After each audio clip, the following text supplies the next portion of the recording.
इस क्वेश्चन में हमें क्वाड्रेटिक पॉलिनोमियल फाइंड आउट करना है। ओके, और हमें सम एंड प्रोडक्ट दिया हुआ है किसका, जीरोस का।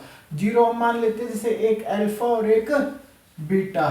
Okay, so sum of zeros अभी रिस्पेक्टिवली का मतलब ये होता है कि अगर सम पहले लिखा है तो √2 वैल्यू किसकी है, सम की, और प्रोडक्ट बाद में लिखा हुआ है तो ये भी बाद में वैल्यू है 1/2। ओके, सो प्रोडक्ट जीरो का क्या है, half. Okay, so sum of zeros क्या है, अल्फा प्लस बीटा, क्योंकि अल्फा हमने एक जीरो ले ली और बीटा हमने दूसरे वाली जीरो। अल्फा प्लस बीटा, दो जीरो हो गई।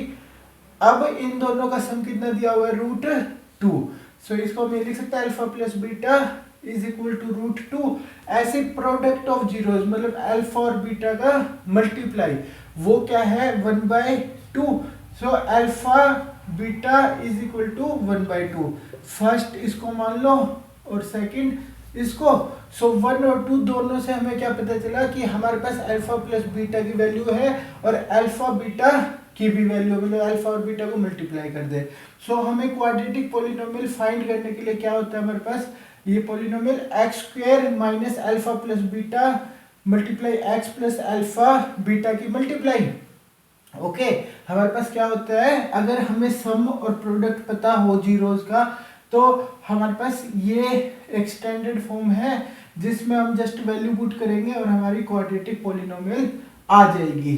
सो अल्फा प्लस बीटा हमें पता है वो क्या है, 1 पे क्या था, √2।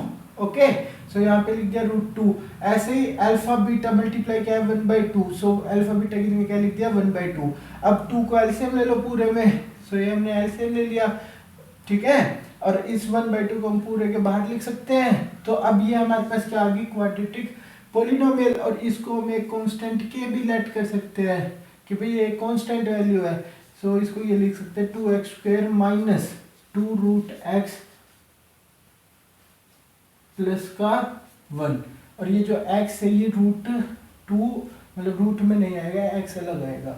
सो 2x² माइनस 2√x प्लस 1 और फिर मल्टीप्लाई में k। सो हमारी क्वाड्रेटिक इक्वेशन क्या आ गई, 2x² माइनस 2√2x प्लस 1।